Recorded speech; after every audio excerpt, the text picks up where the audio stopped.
Hello there, everybody.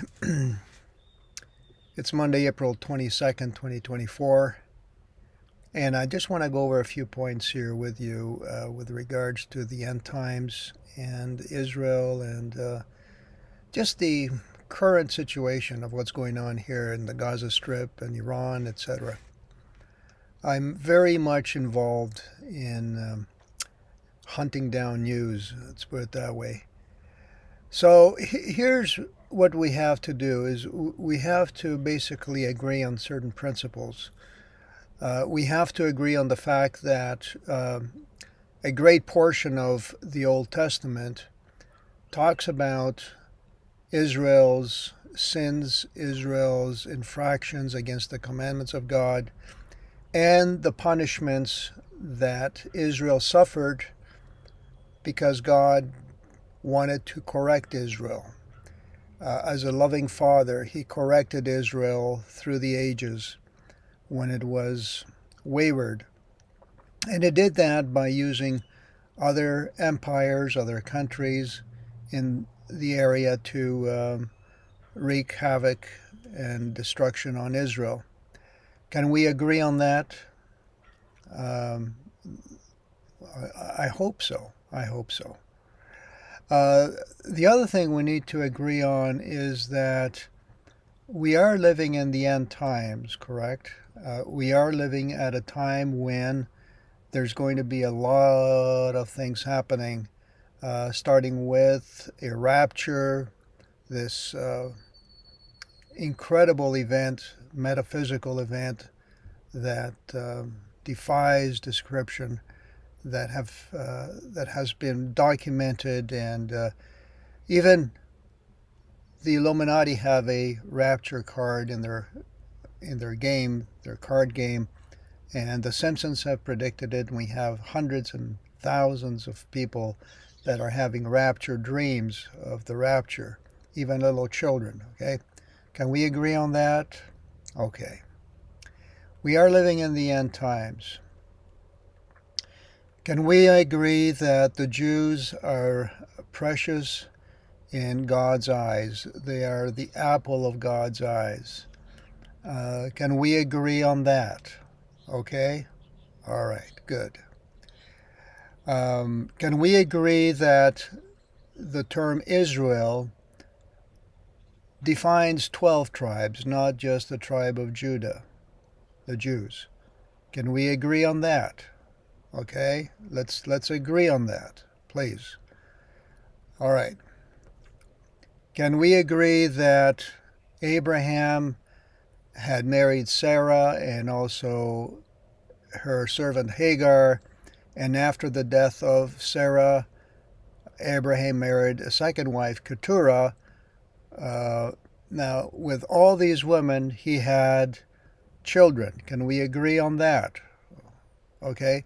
And so, if we can agree on that, then we have to agree that God's promises on Abraham include all his posterity. Can we agree on that? Is that a logical conclusion we can draw from all this?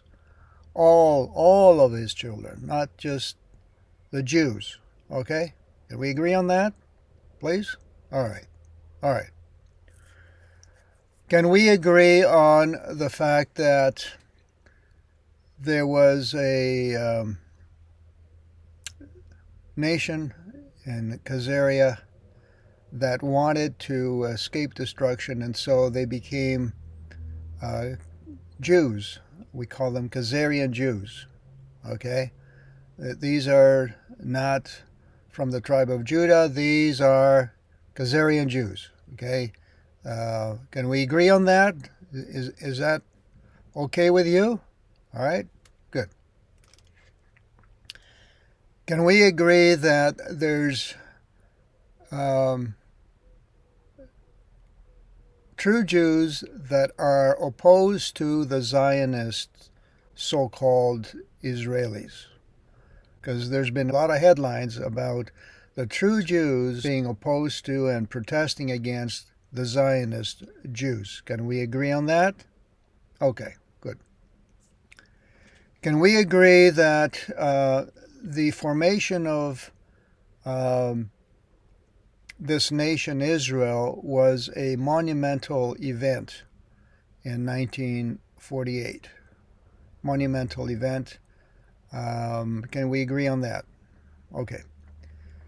Can we agree that prior to the formation of the nation of Israel, the Jews, alongside with the Palestinians, alongside the Christians, lived peacefully in harmony? They babysat each other's children. They were completely at peace with each other. Can we agree on that? Okay, good.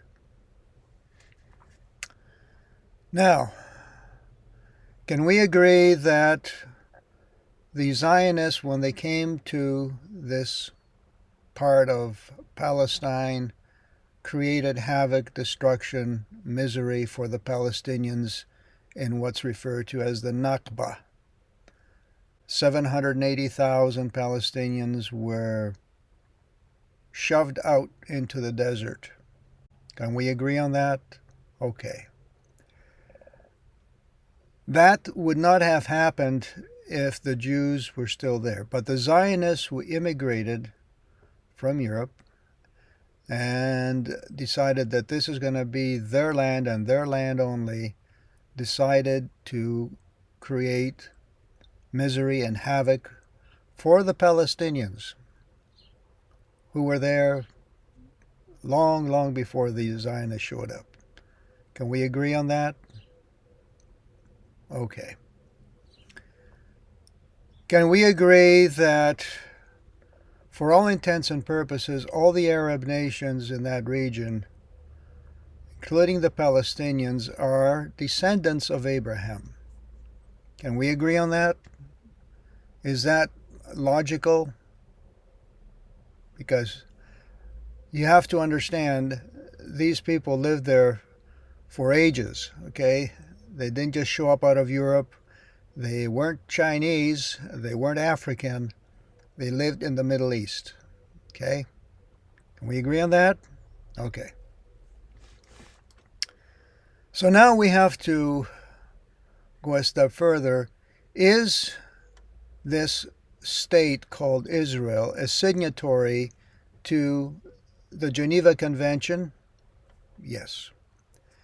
Is it signatory to the United Nations protocols, rules, regulations, rules of war? We have to put a check mark on that, right? Right. Now, the other thing we have to do is we have to ask ourselves, is it a fact that the U.S. Congress is towing the line for Israel? That this uniparty, both the left and the right, are for Zionist Israel. That there's a lot of dual citizens, Israeli U.S. citizens, in government. That AIPAC is funding Congress.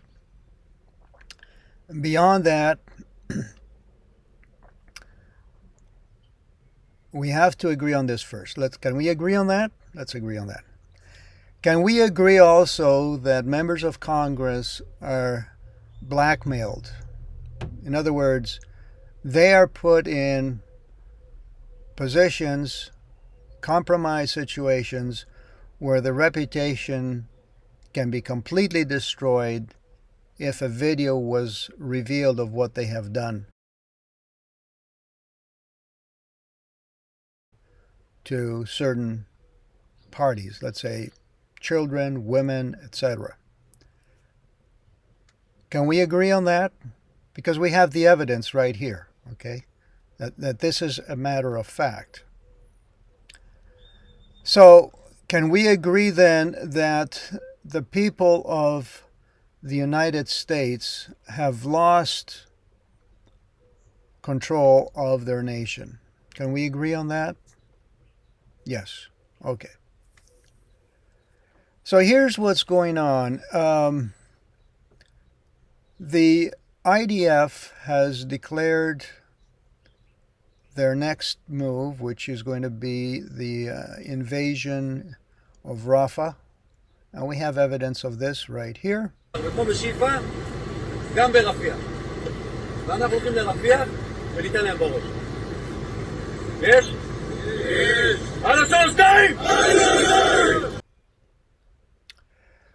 We also have evidence that the U.S. wants to censure Israel for its actions prior to October 7th.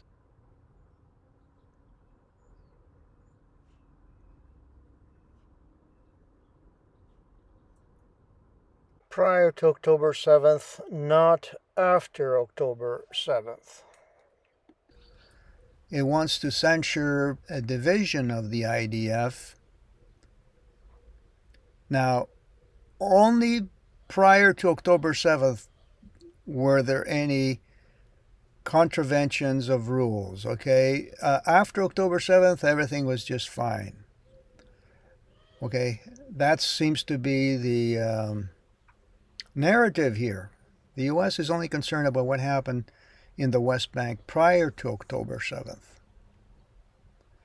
So, can we agree that the U.S. is rather hypocritical when it comes to infractions of rules of war, when it comes to human rights, when it comes to humanitarian aid, when it comes to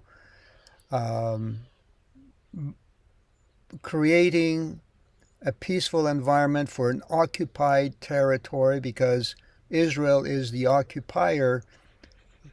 The people in Gaza, the Palestinians, are the occupied territory, and according to convention, the occupying force has to assure that the occupied populace, the Palestinians, are secure and safe, and they have all the necessary accoutrements and amenities for them to live a decent life. And Israel has failed to provide that. Can we agree on that? Okay. Okay, now can we agree on the following? They consider the Palestinians to be animals. מטילים מצור מוחלט על העיר עזה. אין חשמל, אין מזון, אין מים, אין דלק. הכל סגור. אנחנו נלחמים בחיות אדם ואנחנו נוהגים בעת. Ask you then about something else he said in his speech, which is about the collective punishment, as he put it, of the Palestinian people. And I want to talk about that in the context of the blockade and keeping fuel out of Gaza. I just wonder if you think that that is really necessary. You know, I'm very puzzled by the constant concern which the world and also Britain, I must say, Mark, is showing for the Palestinian people, and is actually showing for these horrible, inhuman animals who have done the worst atrocities that this century has seen, and the worst atrocities that Jews have suffered since the Holocaust. Can we agree on that? It's rather obvious. Can we agree that the epicenter of the LGBTQ movement is in Tel Aviv? Can we agree on that? Can we agree that the Israeli agenda is primarily to annex all of Gaza, the West Bank, and to create a nation from the river to the sea? Can we agree on that? Can we agree that the so-called State of Israel is committing genocide? It is committing atrocities equivalent to what the Nazis inflicted on the Jews in Warsaw? Can we agree on that? If you are an objective student of history, an objective observer, you cannot but conclude that the Zionist regime, spearheaded by Benjamin Netanyahu, is a genocidal structure, a genocidal state that needs to be accosted, arraigned, and convicted for crimes against humanity. Now, there's a lot of shifting of the sands here. People continue to support Israel at all costs. They believe that God has Israel's back, and we see these comments time and time again on videos. They are like the blind leading the blind. Let me ask you this. If we had a modern day prophet, the likes of Isaiah or Jeremiah, of, Zedekiah, in Israel right now, what do you think they would be telling Israel? Would they be telling Israel that you are fine, you are not condemned, you are under God's protection, don't worry about it, nothing will happen to you, that you've done nothing wrong, that the LGBTQ movement is fine with God, you've got nothing to worry about? As far as organ harvesting and, the peddling and sexual trafficking that goes on in the world under your guise, and as far as, your movements abroad that constrict, confine, bribe, and blackmail politicians, under the auspices of your national security, led by such, characters like Jeffrey Epstein and Ghislaine Maxwell. These are just normal parts of doing business because, after all, your Mossad motto is, by way of deception, do war, right? And deception is an integral part of theocracy and of heaven above. Do you think they would tell them that if they were the prophets in Israel? Do you think that's the message they would be conveying to Israel? לא מכיר אף אזרח שנהרג בתקיפה הזאת, ואנחנו לא מכיר אף אזרח שנהרג בתקיפה הזאת, ואנחנו לא מכיר אף אזרח שנהרג בתקיפה הזאת, ואנחנו